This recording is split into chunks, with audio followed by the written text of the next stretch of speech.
मां हि पार्थ व्यपाश्रित्य येऽपि स्युः पापयोनयः स्त्रियो वैश्यास्तथा शूद्रास् तेऽपि यान्ति परां गतिम्. ज्ञानेश्वरीच्या 9व्या अध्यायाचं चिंतन आपण करत आहोत आणि या 9व्या अध्यायातील 32व्या क्रमांकाचा हा श्लोक आहे. या श्लोकाचा काहीसा विचार आपण कालच्या पाठात केलेला आहे. यावर ज्ञानोबरायांचं जे भाष्य आहे त्याचा विचार आपल्याला आता करायचा आहे.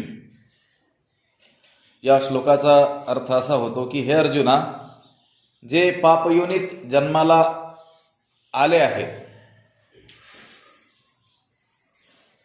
ज्या स्त्रिया आहेत, वैश्य आहेत, तसेच शूद्र आहेत, ते देखील भक्तीद्वारा माझा आश्रय करून माझ्या मोक्षरूप उत्कृष्ट शांतीला किंवा उत्कृष्ट गतीला प्राप्त होतात. तेपि यान्ति परां गतिम, ते सुद्धा श्रेष्ठ गतीला प्राप्त होतात. आगा नावे घेता वखटी, जे आघवेया अधमांची शेवटी, ते पापयोनी ही किरीटी जन्मले जे. पापयोनयः, पापयोनीत जन्माला जे आलेले आहेत. त्यावर ज्ञानोबरायांनी भाष्य केलं. आगा नावे घेता ओखटी. आगा म्हणजे अरे अर्जुना, आगा किरीटी, नावे घेता ओखटी म्हणजे ज्यांच्या नावाचा उच्चार करणं देखील काय आहे, निंद्य आहे. मुखाने ज्या योनीचं नाव घेण्यासही काय वाटतं, वाईट वाटतं. आणि ज्या कशा आहेत, जे आघवेया अधमाची शेवटी म्हणजे सर्व निकृष्ट जातीतील देखील अत्यंत शेवटची निकृष्ट निंद्य अशी जी जात आहे, अशी जी हे आहे पापयोनी, अशा पापरूप योनीमध्ये अथवा अशा पापरूप जातीमध्ये जे जन्माला आलेले आहेत, ते पापयोनीही त्या पापयोनीत कशा तर आगा नावे घेता ओखटी, जे आगवेया अधमाची शेवटी.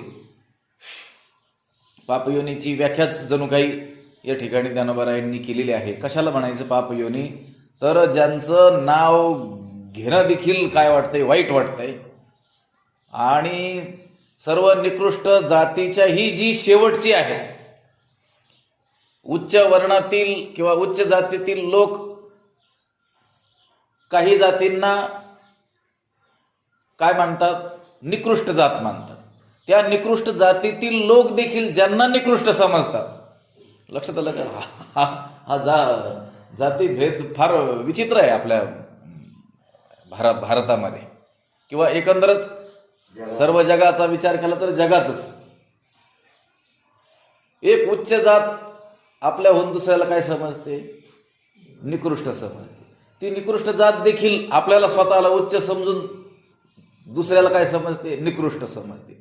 तो देखील काय समजतो, आपल्याला उच्च समजून आणखी त्याच्या खालच्या लोकांना काय समजतो, निकृष्ट समजतो. अशा निकृष्टातील निकृष्ट जे आहेत ते पापयोनीही, अशा पापयोनीतही जे जन्माला आलेले आहेत. असे ना विचार काय चाललेला आहे इथं, भक्तीचं महात्म्य, भगवंताची आराधना, भगवंताची उपासना, भगवंताची शरणागती केल्यानंतर श्रेष्ठ गतीला ते प्राप्त होतात. तर ती गती प्राप्त होत असताना तिथं कुळाचा, जातीचा, वर्णाचा कोणताही विचार केला जात नाही. फक्त त्याच्या अंतःकरणामध्ये भगवंताविषयी असलेला भाव, प्रेम, प्रीती याचाच विचार भगवंत अंतरीची घेतो. गोडी, तो त्याला गोडी आहे, त्याला आवड आहे, पण कोणती, अंतरीची. तुमच्या अंतरंगामध्ये त्याच्याविषयी किती भाव आहे हेच तो काय करत असतो, पाहत असतो. मग तुमचा जो जन्म आहे तो अत्यंत निकृष्टातील निकृष्ट जातीतील का असेना, अगदी ज्या जातीचं नाव मुखाने घेणं देखील लोक वाईट समजतात, आगा नावे घेता ओखटी, ते नाव घेणं देखील काय मानतात, अत्यंत निंद्यहीन असं मानतात. अशा आघवेया अधमाची शेवटी, अधमातील जे देखील काय आहेत, अधमा. अधमातील काय आहेत ते अधम आहेत अशा पाप योनीमध्ये देखील काय आलेले आहेत, जे जन्माला आलेले आहेत ते पाप योनी मूर्ख जैसे का दगड परी माझ्या ठाई दृढ सर्व भावे.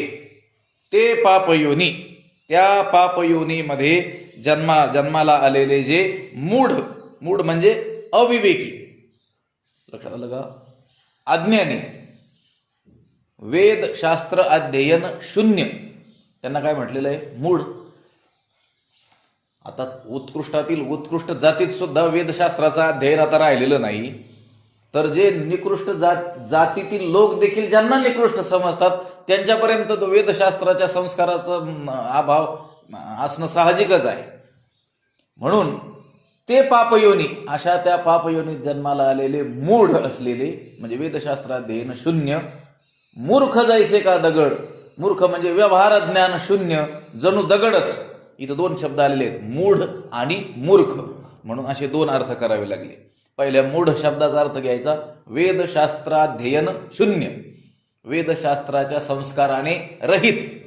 लक्षात आलं का, वेदशास्त्रामध्ये जे ज्ञान सांगितलेलं आहे त्या ज्ञानाचा वारा देखील ज्यांना शिवलेला नाही असे ते मूढ. आणि मूर्ख म्हणजे व्यवहार ज्ञान शून्य, आणि सामान्य नीती नियम जे आहेत जगात जगण्यासाठी उपयोगी ते देखील ज्यांना काय नाहीत, ठाऊक नाहीत. जीवन कसं जगलं जातं, व्यावहारिक ज्ञान कशाला म्हणतात हे देखील ज्यांना ठाऊक नाही, असे जे मूर्ख.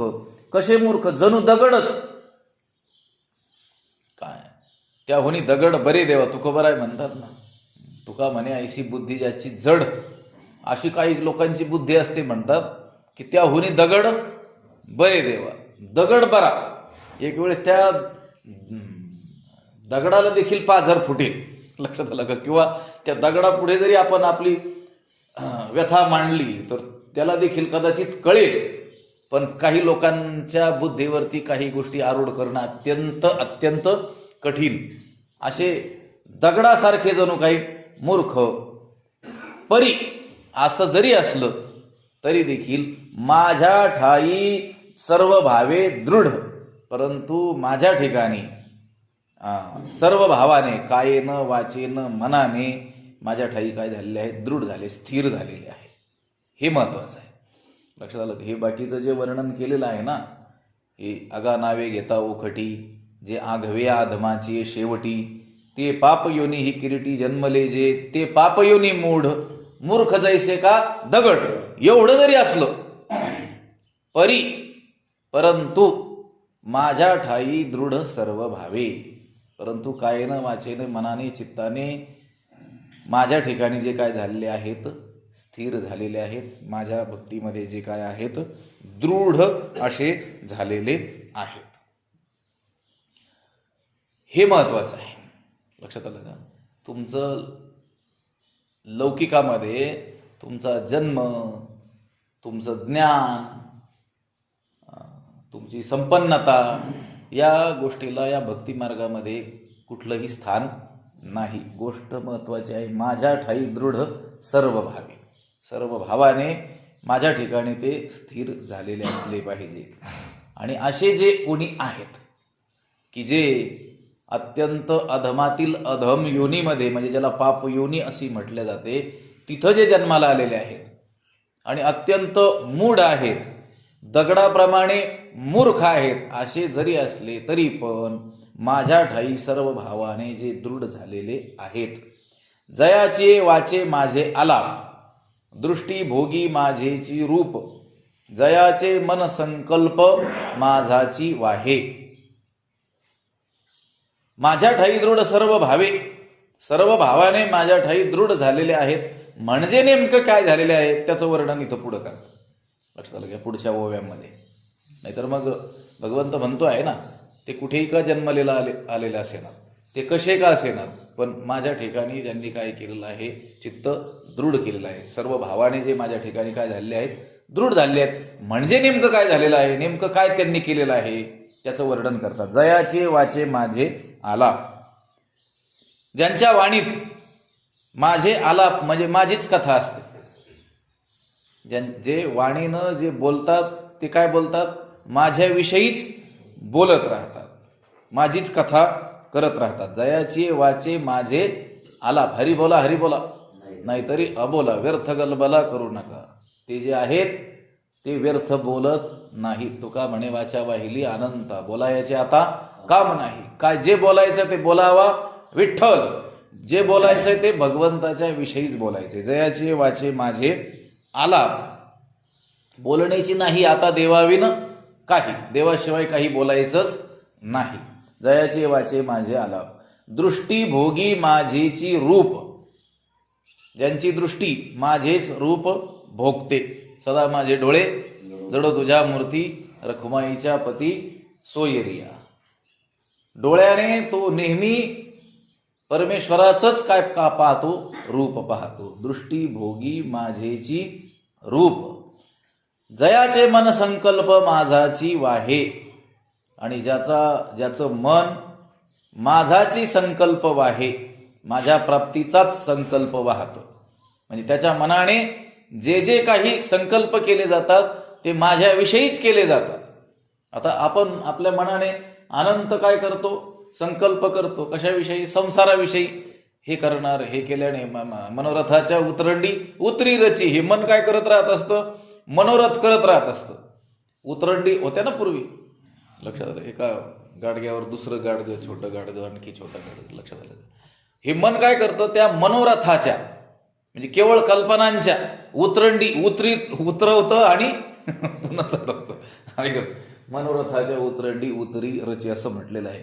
पण ज्या भक्ताचं हे वर्णन चालू आहे की तो जो भक्त तो अत्यंत पाप योनीत जरी जन्मलेला असला, की ज्या पाप योनी ह्या अत्यंत अधमातील अधम आहेत आणि ज्यांचं नाव घेणं देखील लोक दोष समजतात, अशा योनीत जरी जन्मलेला असला तरी माझ्या ठिकाणी तो काय आहे, सर्व भावाने दृढ आहे.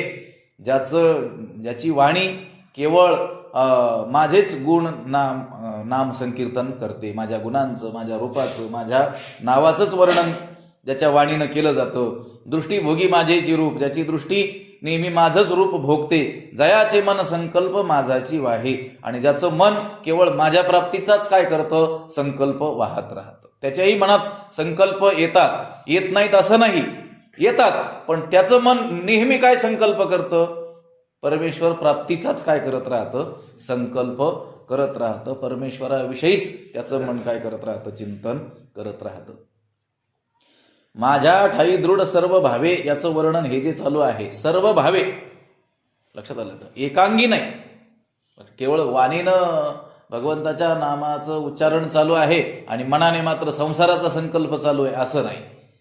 पूर्ण इंद्रियांचा विषय तो त्यांचा झाला नारायण, असे जे आहेत त्यांचं हे वर्णन चाललेलं आहे. जयाचे वाचे माझे आलाप, दृष्टी भोगी माझेची रूप, जयाचे मन संकल्प माझाची वाहे. संकल्प म्हणजे विचार, ज्याचं मन सदा भगवंताचंच काय करत असतं, चिंतन करत असतं. संकल्प तो नाही दुजा, महाराजा विणतो. तुकाराम महाराजाचा अभंग आहे. त्या महापुरुषाचा, त्या संताचा संकल्प दुजा नाही, दुसरा संकल्पच नाही. महाराजा विण म्हणजे भगवंताशिवाय दुसरा संकल्पच त्याचं मन करत नाही. माझी या कीर्ती विण, जयाचे रीते नाही श्रवण, जया सर्वांगी भूषण माझी सेवा. माझी या कीर्ती विण, जयाचे श्रवण रीते नाही. माझ्या कीर्ती श्रवणा वाचून ज्याचे कान रिकामे नसतात. लक्षात आलं का? वर काय, वर अन्वय रूपाने सांगितलं, इथं व्यतिरेकाने सांगितलं. वर अन्वयाने कसं सांगितलं, त्याची वाणी काय करते, माझंच गुणगान करते. दृष्टी काय करते, माझंच रूप उपभोगते. ज्याचं मन काय करतं, माझाच संकल्प वाहतं. इथं काय म्हणायला पाहिजे होतं की ज्याचे कान माझीच कीर्ती ऐकतात, असं नाही म्हटले. ज्याचे कान माझ्या कीर्ती श्रवणा वाचून रिकामेच नसतात. लक्षात आलं का? आणखी पक्क लक्षात आलं का? हा, त्याचे कान रिकामेच नसतात, तो सततच काय करतोय, भगवंताच्या कीर्तीचं काय करतो आहे, श्रवण करतो आहे. जिथं कुठं हरिकीर्तन असेल, भगवन नामाचा घोष असेल, भगवत चरित्राचं वर्णन असेल, त्याचं काय करतो आहे, तो श्रवण करतो आहे. श्रवण भक्तीच आहे ना. श्रवणम पहिली भक्ती श्रवणम कीर्तनम विष्णो स्मरणम पादसेवनम अर्चनम वंदनम दास्यम सख्यम आत्मनिवेदनम. या नवविधा भक्तीतील पहिलीच भक्ती कोणती आहे? श्रवण. लक्षात झाले ते पावन श्रवणे आणि मग कीर्तने. कारण ज्याचं कीर्तन करायचंय तो कसा आहे हे कळण्याकरिता अगोदर काय करावं लागेल? श्रवण करावं लागेल ना, ऐकावं लागेल ना. म्हणून ज्याचं कान माझ्या कीर्ती वाचून कीर्ती श्रवणा वाचून रीतेच राहत नाहीत.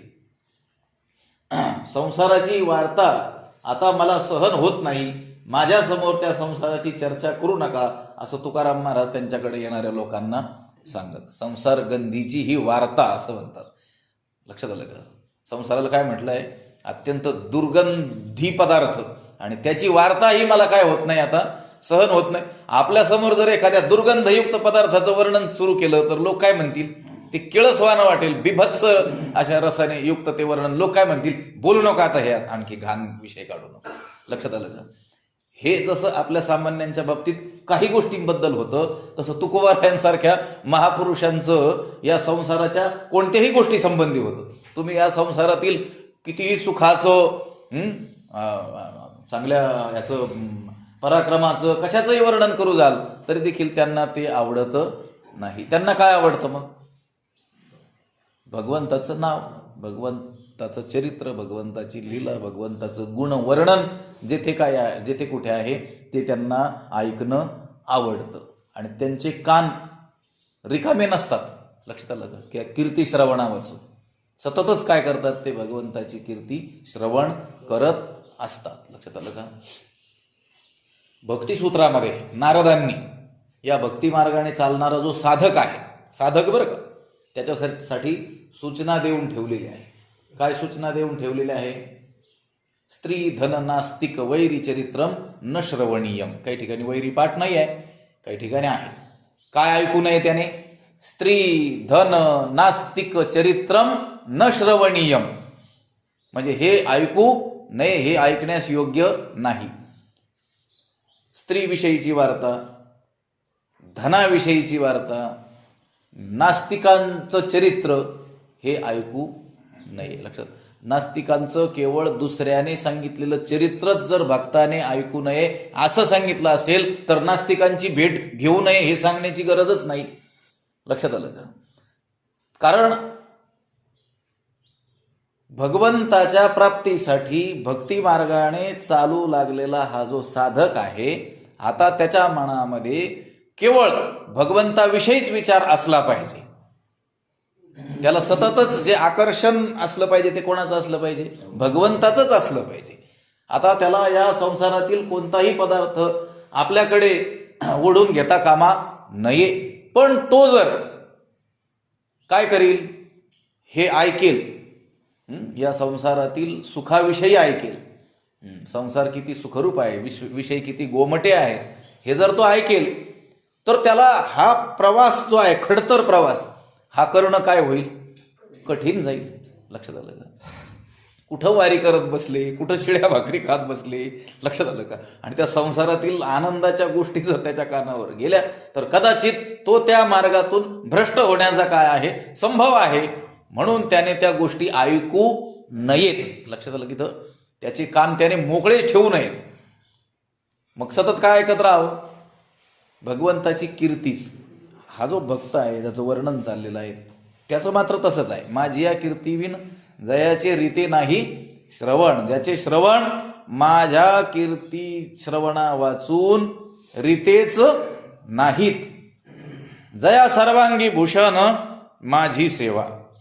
आणि ज्याच्या सर्वांगाचं भूषण, भूषण म्हणजे दागिने, त्याने सर्व अवयवांवर सर्व अंगावर दागिने घातलेले आहेत. कोणते दागिने? माझी सेवा. भगवंत म्हणतोय हे माझी सेवा हेच दागिने त्याने आपल्या सर्व अंगावरती काय केलेले आहेत? धारण केलेले आहेत. ते सर्व सुखले आलो, सर्व अलंकार. लक्षात आलं का? सर्व अलंकार आम्ही सुखाचेच काय घातले? अलंकार घातले. तुकोबाराय त्या उच्च स्थितीत गेल्यानंतर बोलतात.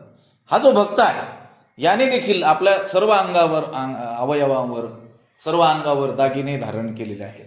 भूषणाने तो मिरवतोय काय? माझी सेवा. लक्षात आलं का? म्हणजे त्याच्याकडून जे काही होत आहे ते काय होत आहे? माझी सेवाच होते. तो चालला तरी काय आहे? माझ्या सेवेसाठी तो चालतोय. लक्षात आलं का? तो कोणतीही हालचाल करतोय, कोणतीही कृती, देहाचा कोणताही व्यापार त्याच्याकडून जो जो घडतो आहे, त्याच्या इंद्रियांकडून जो जो व्यापार घडतो आहे तो कशासाठी घडतो आहे? माझ्या सेवेसाठीच घडतो आहे असा त्याचा अर्थ आहे. जया सर्वांगी भूषण माझी सेवा, माझी या कीर्तीविन जयाचे रीते नाही श्रवण, जया सर्वांगी भूषण माझी सेवा. तया प्रिया देवतालया यात्रादिके करावया, आठही पहार जैसे पाया उळीग घापे, देवांगण मिरवणिया अंगोपचार पुरवणिया, करावया म्हणिया शोभती हात. पुढं उल्लेखित 17व्या अध्यायामध्ये असा विचार केलेला आहे की तो जो भक्त आहे त्याच्या सर्व क्रिया 8ही पहार 24 तास त्याचं जे चाललेलं असतं ते कशासाठी चाललेलं असतं? भगवंतासाठीच, भगवंताच्या सेवेसाठीच चाललेलं असतं. दया आणि ते जे चाललेलं असतं ते काही नाईलाजाने अपरिहार्य आहे म्हणून तो करतोय असं नाही. भूषण शब्द आहे. दागिना कुणीही काहीतरी एक औपचारिकरित्या किंवा बळजबरीनं असं कोणी धारण करत नाही. लक्षात आलं का? दागिना हा नेहमी मनुष्य कशाने धारण करतो? आनंदाने धारण करतो. असं आहे का कोणीतरी? नाही आता काही पर्यायच नव्हता म्हणून ते दागिने घातले असं आहे का? नाही, तो अधिकात अधिक आनंदाने ते दागिने धारण करतो. भूषण मिरवणं ज्याला म्हणतं ना जगामध्ये. लक्षात आलं? आनंद तरण. हा हो नाही, अलंकार जो मनुष्य परिधान करत असतो, स्त्री किंवा पुरुष, तो जो अलंकार अंगावर घालतो तो मिरवण्याकरताच घालत असतो ना. लक्षात आलं का? भूषण म्हणूनच घालत असतो ना, का दूषण म्हणून घालतो? त्या दागिन्याची लाज कोणाला वाटते का? दागिना घातला ते आता लपवतोय, उगाच कोणी पाहिलं तर लोक नाव ठेवतील असं आहे का? काय नाही. उलट दाखवता जेवढं येईल तेवढं दाखवण्याचा काय असतोय? प्रयत्न असतोय. लक्षात आलं? गुरेबाबांनी सांगितलं होतं पाठामध्ये, अंगठी जरी एखाद्याने केलेली असली, लक्षात आलं का, तो नेहमी ती दाखवतोय. त्या पंक्तीमध्ये वाढत असताना देखील इथे वाढा ती अंगठी दाखवण्याकरिता. लक्षात आलं का? त्यांनी सांगितलं होतं पाठामध्ये. एक जणाने त्याच्याकडं पाहुणे गेले आणि त्यांना विचारायचं कधी आले, तर तो हात पुढे करून म्हणतोय, सरळच म्हणायचं नमस्कार करून, ते हात पुढे म्हणजे अंगठी दाखवण्याकरता. तुम्ही कधी आले, तुमचं काय चाललंय? गुरेबाबा म्हटले, आमचं बरं चाललंय, पण तुमच्या हातावरून वारं कधी गेलंय म्हटले. म्हणजे हे दाखवतोय तो. लक्षात आलं का? मला सांगायचंय, दागिने आभूषण हे नेहमी भूषण मिरविण्याकरिता असतात. लक्षात, ती एक अभिमानाची काय असते? गोष्ट असते. तसं हा भक्त जो सेवा करतो आहे, ही सेवा तो मिरवतोय म्हणजे जगात त्या सेवेच्या अहंकाराचा टेंभा मिरवतोय असं नाही. लक्षात आलं का? ही गोष्ट ही एक वेगळी पुन्हा.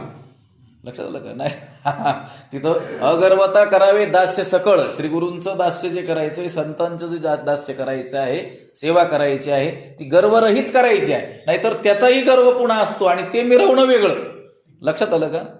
आनंदाने भूषण म्हणून मिरवणं ही गोष्ट वेगळी, आणि एक अंतरंगात अहंकार धारण करून आमच्याकडंच हे आहे हे म्हणून मिरवणं वेगळं. यातले बारकावे लक्षात घ्या. हा भक्त जो आहे तो सर्वांगाने भगवंताची सेवा जो करतो आहे, ती काय करतो आहे? तो भूषण म्हणून त्याने ते काय केलेलं आहे? धारण केलेलं आहे. म्हणजे त्यातून महत्वाची गोष्ट एवढी लक्षात घ्यायची की तो जो सतत भगवंताची सेवा करतो आहे, ती सेवा तो आनंदाने करतो आहे. ते करण्यामध्ये त्याला कुठल्याही प्रकारचा त्याच्यावरती दबाव नाही आहे, किंवा आता काही नाईलाज आहे म्हणून तो करतोय असं नाही आहे. अनेक वेळेस सेवा करताना लोक आपल्याला दिसत असले तरी देखील त्यांच्या सेवा करण्याचा प्रकार हा काय असतो? भिन्न असतो. कोणी अगदी अंतःकरणपूर्वक आनंदाने माझ्या वाट्याला ही सेवा आली, मी भाग्यवान आहे असं म्हणून करत असेल, तर दुसरा आता काही उपायच नाही, करावंच लागतंय म्हणून करतोय. असंही करणारा असेल. इथं गोष्ट काय आहे, जया सर्वांगी भूषण माझी सेवा, ज्यांच्या सर्व अवयवांवर माझी सेवा हेच काय आहे, भूषण आहे. म्हणजे तो आनंदाने अंतःकरणपूर्वक भगवंताची काय करतो आहे, सेवा करतो आहे. जयाचे ज्ञान विशोनेने, जाणीव मजची एका ते जाणे, जया ऐसे लाभे तरी जिणे, एरवी मरण. जयाचे ज्ञान विशोनेने, त्या महात्म्याचं वर्णन चाललेलं आहे की जो कोणत्या कुळात जन्माला आलेला आहे त्याचं भगवंताला घेणं देणं नाही आहे. तो अत्यंत अधमातील अधम योनीमध्ये, ज्या योनीचं नाव मुखाने उच्चारण देखील दोष समजल्या जातं, अशा पाप योनीमध्ये जरी जन्माला आलेला असला तरी देखील परी माझ्या ठाई दृढ सर्व भावे, सर्व भावाने जो माझ्या ठाई दृढ आहे, तो कसा दृढ आहे त्याचं वर्णन या ठिकाणी चाललेलं आहे. जयाचे ज्ञान विशोनेने, जयाचे ज्ञान विशोनेने म्हणजे ज्यांची बुद्धी विषयाचे ग्रहण करत नाही, म्हणजे माझ्या वाचून विषय तो त्यांचा झाला नारायण. आता नारायण हाच त्यांचा एकमेव विषय झालेला आहे. त्यांच्या सर्व इंद्रियांच्या वृत्ती ह्या परमात्म्याकडेच लागलेल्या आहेत. लक्षात आलं का? समचरण दृष्टी विटेवरी साजिरी, तेथे माझी हरी वृत्ती राहो. लक्षात आलं का? ही जी विनवणी सुरुवातीच्याच अभंगात मंगलाचरणातच केलेली आहे ना, या महापुरुषाची सर्व वृत्ती, सर्व इंद्रियांच्या वृत्ती आता कुठं लागलेल्या आहेत, भगवत चरणावरती, भगवत स्वरूपावरती त्या केंद्रित झालेल्या आहेत. म्हणून त्याचं जे ज्ञान आहे ते माझ्या वाचून दुसरा विषय जाणत नाही. त्याला जे ज्ञान होतंय ते कोणाचं ज्ञान होतंय, माझंच ज्ञान होतंय. आपल्यालाही ज्ञान होतात, लक्षात आलं का? पण आपल्याला जे ज्ञान होतात ते कशाचे होतात, ही वेगवेगळी होतात, ही संसाराची होतात. ही पदार्थांची आपल्याला काय होतात, पदार्थांची आपल्याला काय होतात, वस्तू पदार्थांची ज्ञान होतात. त्याला जे ज्ञान होत आहे ते कशाचं होत आहे, फक्त परमात्म्याचंच होत आहे. लक्षात आलं का? म्हणजे तो जे जे पाहतो आहे त्या वस्तूला तो काय समजतो आहे, परमात्मा स्वरूपच समजतो आहे. लक्षात आलं? परमात्म्याचं रूप म्हणूनच तो पाहतो आहे. त्यामुळं त्याला जी जी ज्ञान होतात ती कशाची होतात, भगवंताचीच होतात. त्याचं ज्ञान विषय जाणत नाही. लक्षात आलं का? आपलं ज्ञान आपल्याला कशाचं ज्ञान होतंय, विषयांचं ज्ञान होतंय. लक्षात आलं का? आणि त्याची नजर कुठे आहे, त्या अधिष्ठानाकडे आहे. लक्षात आलं का? या सर्व जगताला अधिष्ठान असलेला जो परमात्मा आहे त्याच्याकडे त्याची नजर असल्यामुळे, जसं उपाधी माझी गुप्त, या उपाधी माझी गुप्त, चैतन्य असे सर्वगत, ते तत्वज्ञ संत स्वीकारिती. प्रत्येक उपाधीमध्ये काय आहे, चैतन्य तत्व हे काय आहे, अनुस्यूत आहे, सगळ्यामध्येच ते आहे. पण त्याचा स्वीकार कोण करताय, तत्वज्ञ संतच त्याचा काय करतात, स्वीकार करतात. म्हणून मुंगे आणि राव आम्हा सारी खाची जीव असं ते म्हणू शकतात. कारण ते मुंगीकडं मुंगी म्हणून आणि राजाकडं राजा म्हणून पाहत नाहीत, तर ते चैतन्य स्वरूप म्हणूनच काय करतात, पाहतात. लक्षात आलं? किंवा भगवंताचीच सर्व काय आहेत, लेकरं आहेत म्हणून काय करतात, ते पाहतात. म्हणून त्यांचं ज्ञान हे दुसरा विषय जाणत नाही. माझ्याशिवाय दुसरा विषय त्यांचं ज्ञान जाणत नाही. एक विषय तो सकळांचा हरी, त्यांचा विषयच काय झालेला आहे, हरी झालेला आहे. लक्षात? आवडी तरी त्याच्या आवडीनं मग इतरांच्या विषयी देखील काय आहे, आवड. पण मुख्य गोष्ट काय आहे, त्यांचा विषयच काय, विषय तो त्यांचा झाला नारायण. त्यांचं ज्ञान दुसऱ्या विषयाला जाणत नाही. जाणीव मजची एका ते जाणे, आणि ज्यांची जाणीव म्हणजे आता इथं ज्ञानही शब्द आहे, जाणीवही शब्द आहे. जाणीव म्हणजे शास्त्रज्ञान, मजची एका ते जाणे, ज्यांचं शास्त्रज्ञान हे मला एकालाच जाणतं. त्यांनी ग्रहण केलेलं जे शास्त्रज्ञान असेल ते मला एकालाच जाणतं, दुसऱ्या कोणाला जाणत नाही. जया ऐसे लाभे तरी जिणे एरवी मरण. जया ज्यांना ऐसे लाभे अशा भक्तीचा लाभ झाला तरी जिणे, तरच जगणं बरं वाटतं. एरवी मरण, एरवी मरण आलं तरी चालते. लक्षात आलं का? तुका म्हणे जिणे भले संत संकट. जिणं भलं आहे, जगणं वाईट नाही आहे. तुका म्हणे जिणे भले, पण काय असेल तर संत संघष्टने, संतांचं सानिध्य लाभलेलं असेल तर ते जगणं आणि ते भलं. लक्षात आलं का? आणि संतांचं सानिध्य, संत विचारांचं सानिध्य, या सतशास्त्राचं सानिध्य जर जीवाला लाभलं नाही तर त्याचं जीणं खरंच भलं नाही. लक्षात आलं का? आज तुम्ही जगामध्ये पाहता ना, जर विवेकाने विचार केला, लक्षात आलं का, अविवेकाने विचार केला तर जग सुंदर, सत्यम शुभम सुंदरमच आपल्याला दिसणार आहे. पण तुम्ही जर सूक्ष्मतेनं जर विचार केला सगळ्याच गोष्टींचा तर हे खरंच जग जगण्याच्या लायकीचं राहिलंय का?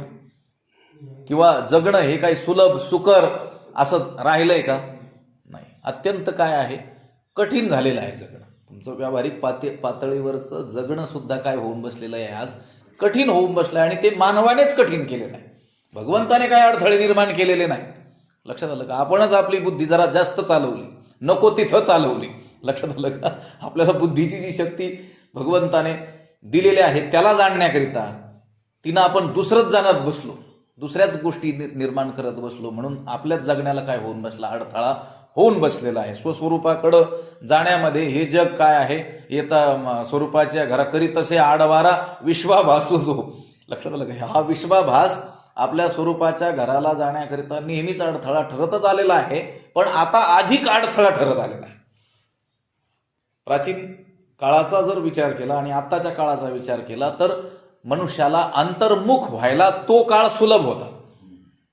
लक्षात आलं का? माणसाची वृत्ती ही अंतर्मुख करण्याकरिता ते वातावरण देखील काय होतं, सहाय्यक असंच होतं. आज माणसाने ठरवलं तरी तो अंतर्मुख होण्यामध्ये अधिकात अधिक बाधा ज्या येतात त्या मानवाने निर्माण केलेल्या आहेत. लक्षात आलं का? बारकावे लक्षात घ्या. आपले पूर्वज जे होते, आपले वाडवडील जे होते, त्यांनी जर साधना करायची ठरवली असती तर ते सहजच त्या सिद्धावस्थेपर्यंत पोहोचू शकले असते, कारण वातावरण त्याला काय होतं, सहाय्यक होतं.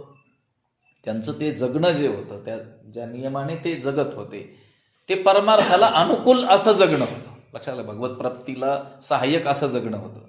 आजच्या मानवाचा जर आपण विचार केला, आजच्या परिस्थितीचा विचार केला तर तो मनुष्य अंतर्मुख होऊन भगवत प्राप्ती करून घेणं ही गोष्ट तर दूरच, पण सांसारिक सुख देखील त्याला सुखासुखी उपभोगता येत नाहीत, ही गोष्ट आहे.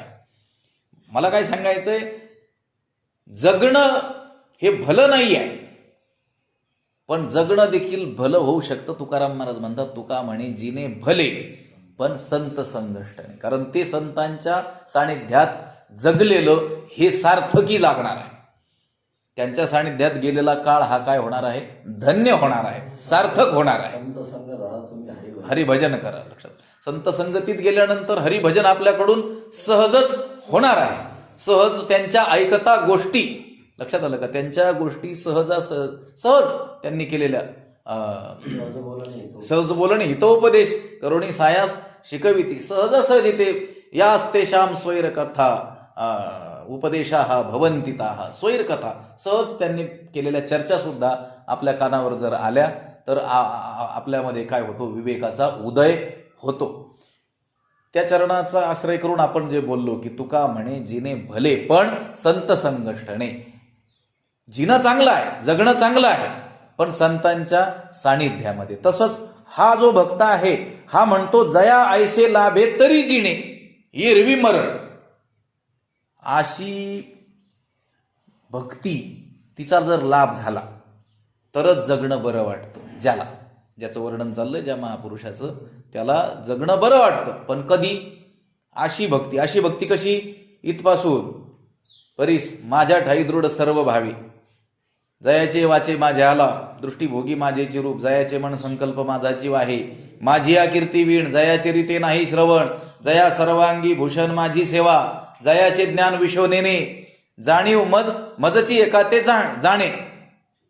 जया ऐसे लाभे, असा लाभ जर होत असेल तर, लक्षात आलं का, वाणीनं भगवंताच्याच नामाचा घोष होत असेल, दृष्टीनं परमात्म्याचंच दर्शन करावं वाटत असेल, मनाने भगवत प्राप्तीचाच संकल्प केला जात असेल, कान हे भगवत कीर्ती श्रवणा वाचून रिकामेच राहत नसतील आणि आपल्या सर्वांगाला भगवंताची सेवा हेच भूषण वाटत असेल, आपलं ज्ञान हे भगवंताशिवाय दुसरा विषय जाणत नसेल, आपलं शास्त्रज्ञान फक्त भगवंतालाच जर जाणत असेल, असा लाभ जर आपल्याला जीवनात होत असेल तरच जगणं भलं. लक्षात आलं का? व्यवहारातले लोक म्हणतात ना, एखाद्या श्रीमंताकडे पाहून अरे जगावं तर असं जगावं. लक्षात आलं का गोष्टी? एखादा दरिद्र अवस्था भोगणारा जो सामान्य व्यवहारी संसारी मनुष्य आहे, त्याला त्याचं जगणं भलं वाटत नाही आहे. आणि त्याच वेळेस त्याची नजर, त्याची दृष्टी जर एखाद्या श्रीमंत माणसाकडे गेली आणि त्याच्याकडे असलेल्या सुखसोयी, सुखसाधनं हे त्याने पाहिले, तर तो काय म्हणत असतो? जगावं तर माणसाने असं जगावं, नाही तर आपलं जगणं काय उपयोगाचं. लक्षात आलं का? हा भक्त मात्र काय म्हणतोय? असा लाभ झाला तरच जगणं बरं. कसा लाभ? हा असा आता जो वर्णन केलेला आहे. नाहीतर मग हे रवी मरण, भजनी विक्षेप त्याची पै मरण. त्यांना भजन हेच जीवन वाटतंय आणि भजनात विक्षेप निर्माण होणं, अडथळा निर्माण होणं, साधनेमध्ये बाधा निर्माण होणं, यालाच ते काय समजतात? मरण समजतात. लक्षात आलं का? विषय लांबेल आता. तर स्वाध्यायान्मा प्रमदः, स्वाध्याय करण्यामध्ये चूक करू नकोस, कारण प्रमादो वै मृत्यू हो. ती चूक करणं हाच काय आहे? तुझा मृत्यू आहे. ते जे शिकवलंय, श्रीगुरूंनी जे ज्ञान दिलंय, संतांनी जो उपदेश आपल्याला केलेला आहे, त्याचं पुन्हा पुन्हा आवर्तन करण्यामध्ये चुकू नको. लक्षात आलं का? आता हा 9वा अध्याय जो चिंतन आपण करत आहोत, हा 9वा अध्याय, 12वा अध्याय, 15वा अध्याय नित्य नियमामध्ये श्रेष्ठ वारकरी लोकांनी ठेवलेले आहेत. का ठेवलेले आहेत त्याचं आता आपल्याला थोडंसं लक्षात येत आहे. लक्षात आलं का? रोजचं जर ते आपल्या नजरेतून जाईल, रोजचं आपल्या बुद्धीवरती त्याचा जर आघात होईल, तर एक ना एक दिवस आपण त्या मार्गाने चालण्यामध्ये काय होऊ समर्थ होऊ, प्रवृत्त हो. म्हणूनच ती काय करायचंय, पुन्हा काल परवा सांगितलं होतं ना, हरिपाठ तर आपल्या बालपणापासून पाठ आहे. मग रोज का करायचं? विसरून जाऊ नये म्हणून नाही करायचं. महिन्यातून एकदा केलं तरी विसरणार नाहीत आपण. रोजच का करायचं? करण्यामध्ये चूक का करायची नाही? त्याला संध्या का मानलेलं आहे? अहर संध्यामुपासित. वेदाने सांगितलं रोज रोज संध्या केली पाहिजे. लक्षात आलं? झाली संध्या, संदेह माझा गेला. लक्षात आलं का? संदेह जाण्यासाठी ती संध्या करायची आहे. लक्षात? बरं झालं सांगितलं चरण. हरिपाठ कुठपर्यंत करायचा? संदेह जाईपर्यंत. कारण हरिपाठ काय आहे? आपली संध्या आहे. लक्षात आलं? जसं द्विज लोक त्रिकाल संध्या करतात, तसं आपण वारकरी लोकांची संध्या काय आहे? काकडा आणि हरिपाठ. मग ही कधी करायची असते? रोज करायची असते, नित्य करायची असते. का करायची असते? संदेह जाण्यासाठी करायची असते. बंद करा हरिपाठ करणं कधी? संदेह गेला तर. लक्षात आलं का? आणि संदेह राहिला तर संशयात्मा विनश्यती. संशय जो असेल त्याचा काय होणार? या संशया होणी थोर, आणिक नाही पाप घोर, विनाशाची वागूर प्राणी असे. कोणता संशय? हे व्यवहारातले संशय नाही. लक्षात आलं का? तिथे एक गल्लत करतात लोक. अनेक कीर्तनकार तर ठासून सांगतात, या संशया होणी थोर, आणिक नाही पाप घोर. अरे बाबा, जे आता पोलीस खात्यामध्ये नोकरीला लागलेले आहेत, गुन्ह्याचा शोध करण्याकरिता त्यांना संशय घेणं हे काम आहे. मग त्यांनी जर ह्या ओव्याचा अर्थ तू त्यांना असा सांगितलास की संशयासारखं पापच नाही, मग त्यांनी गुन्हेगार पकडायचे कसे? संशय कोणता? लक्षात आलं का? परमात्मा आणि मी एक आहे का भिन्न आहे हा संशय. लक्षात आलं का? ह्या संशयाहून दुसरं मोठं पाप नाही. कारण जर आपण म्हटलो तो आणि मी वेगळा आहे, तर द्वितीयाद्वै भयम भवती. जवजव दुजे घडे तव तव संसार भय जोडे. जेव्हा जेव्हा परमात्म्यापासून आपण भिन्न आहोत असं आपल्याला वाटतं, तेव्हा तेव्हा आपल्या वाट्याला फक्त दुःख आणि दुःखच येतं. वेदानेच सांगितलं, बोलून गेलो, द्वितीयाद्वै भयम भवती. जो द्वितीय दुसरा आपल्याला समजतोय, त्याच्यापासून वेगळा समजतोय, त्याच्या वाट्याला काय येतो? भय येतं. गोष्ट कुठून निघाली? संध्या करायची आहे. का करायची आहे? संदेह जाईपर्यंत करायची आहे. पुन्हा पुन्हा त्याचं आवर्तन करायचंय. ते करण्यात चुकायचं नाही. ते चुकणं म्हणजे प्रमाद. प्रमादच काय आहे? मृत्यू आहे. लक्षात आलं का? म्हणून हा जो महात्मा आहे तो काय म्हणतो आहे? असा लाभ मला प्राप्त होत असेल तर जगणं बरं. कसा लाभ? या वरच्या ओव्या. वाणीनं सतत भगवंताचंच उच्चारण, दृष्टीनं सतत परमात्म्याच्याच रूपाचं दर्शन, मनाने सतत त्याच्याच प्राप्तीचा संकल्प, कान त्याच्या कीर्ती श्रवणा वाचून रीतेच नाहीत, सर्वांगाला भूषण माझी सेवाच हेच भूषण, जयाचं ज्ञान दुसरा विषय जाणणारच नाही, ज्याचं शास्त्रज्ञान केवळ मलाच जाणेल, असा लाभ होत असेल तरच त्याला जगणं बरं वाटतं. कोणाला? त्या भक्ताला. आणि ज्याला जगणं बरं वाटत असेल असा लाभ झाला आणि नसेल तर मरण आलं तरी चालतं असं वाटत असेल तो भक्त. लक्षात आलं का? कोण भक्त? पक्का संसारी कोण? धनाचा लाभ झाला तरच जगणं बरं वाटतं आणि धन लाभ झाला नाही तर मेलेलं बरं असं ज्याला वाटतं तो पक्का संसारी. आणि भक्त कोण? तर असा लाभ, आध्यात्मिक लाभ, ऐसा अध्यात्म लाभ त्याला जर झाला तरच त्याला जगणं बरं वाटतं, नाहीतर मेलेलं बरं असं वाटतं. तोच कोण? भक्त. असे जे भक्त आहेत. ऐसा आघवाची परी पांडवा, जिही आपुलिया सर्व भावा, जिया वया लागे ओलावा मीच केला, ऐसा आघवाची परी पांडवा. पांडवा हे अर्जुना, याप्रमाणे ज्यांनी सर्वच प्रकारांनी आपल्या काया वाचा मन आदी सर्व पदार्थांना जगण्याकरिता मलाच ओलावा केला आहे. जिया वया लागी ओलावा मीच केला. त्या झाडांना जगण्याकरिता काय लागतो? ओलावा लागतो. तसंच त्या भक्ताला देखील जगण्याकरिता ओलावा लागतो. कोण ओलावा लागतो? माऊली म्हणतात ऐसा आघवाची परी पांडवा, जिही आपुलिया सर्व भावा. लक्षात आलं का? सर्व भावा, आपल्या काया वाचा मन आदी सर्व पदार्थांना, सर्व भावांना जगण्याकरिता ओलावा त्यांनी केलंय. कोणाला? मलाच ओलावा केलाय. लक्षात, जिया वया लागी ओलावा मीच केला. ज्याप्रमाणे ओलाव्याशिवाय ते झाड तग धरू शकत नाही, ते पीक तग धरू शकत नाही, ते फळाला जाऊ शकत नाही, पूर्णतेला जाऊ शकत नाही. कशा वाचून? ओलाव्या वाचून. तसं हा जो भक्त आहे याने आपल्या सर्व भावांना, सर्व भावा जिया वया लागी, या सर्व भावांना जगविण्याकरिता ओलावा कोणाला केलेला आहे? मलाच ओलावा केलेला आहे. असे जे भक्त आहेत ते कसेही असले, ते पापयोनीही होतो का? पुन्हा सांगावं लागलं ज्ञानोबरायांना. अगोदरही सांगितलंय, मध्ये हे वर्णन करून पुन्हा शेवटी सांगतात. ते कोण? आता वर्णन केलेले असे श्रेष्ठ भक्त ते पापयोनीही होतो का? ते श्रुताधीतही न होतो का? परी मजसी तुकिता तुका तुटी नाही. ते पापयोनीही होतो का? ते पापयोनी का असेनात? त्यांचा जन्म त्या अधमाचे शेवटी नावे घेता ओखटी अशा अत्यंत हिनातील हीन जातीत जरी जन्म झालेला असला आणि ते श्रुताधीतही न होतो का? आणि त्यांनी अध्ययनही केलेलं जरी नसलं, श्रुताधीत म्हणजे शास्त्राचं श्रवण, अध्ययन हे त्यांच्याकडून घडलेलं जरी नसलं, कारण आता ते पाप योनीतच ते जन्माला आलेले असल्यामुळं अध्ययनाचा तर काही संबंधच नाही, शास्त्राच्या श्रवणाचा तर काही संबंधच नाही, नसे ना का? भगवंत काय म्हणतात? ते पापयोनीही होतो का? लक्षात आलं का?